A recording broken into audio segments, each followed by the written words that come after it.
एक व्रत महासुख लावा है। तुहे शिव धरु नट भेस की डमरू बजावा है।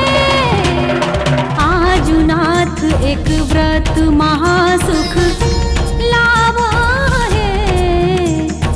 आजुनाथ एक व्रत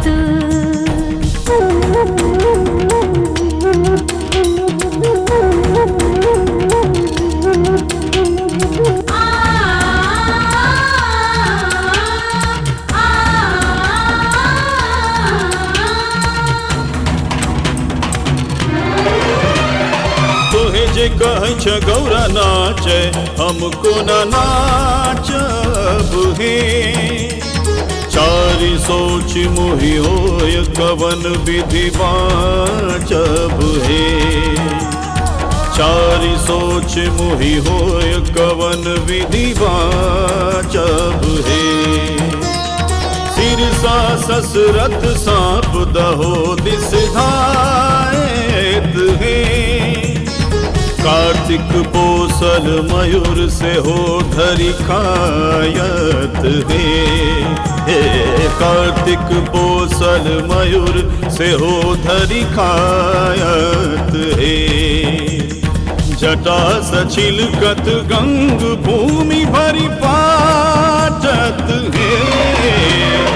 आजुनाथ एक व्रत महासुख लावा है। आजुनाथ एक व्रत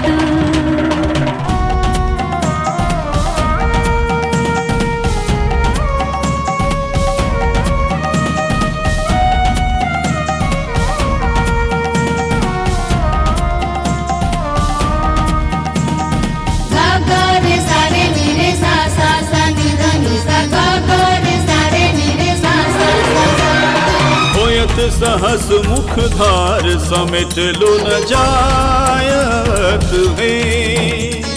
टुंड माल टूटी खसत मशानी जागत हे। टुंड माल टूटी खसत मशानी जागत हे। तोहे गौरा जब बड़ाए नाच के देखत हे। अनहि विद्यापति गाओल गावी सुनावोल हे।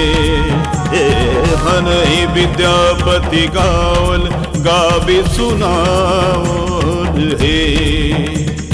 राखल गौरा के मान की चारु बचाओल हे।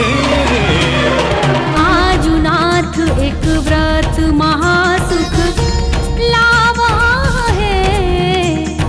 आजुनाथ एक व्रत धाकदिंदा धादिंदा धादिंदा तिटिकत गदिगन धाकदिंदा धादिंदा धादिंदा तिटिकत गदिगन धाकदिंदा धादिंदा धादिंदा तिटिकत गदिगन धाकदिंदा धादिंदा धादिंदा तिटिकत गदिगन।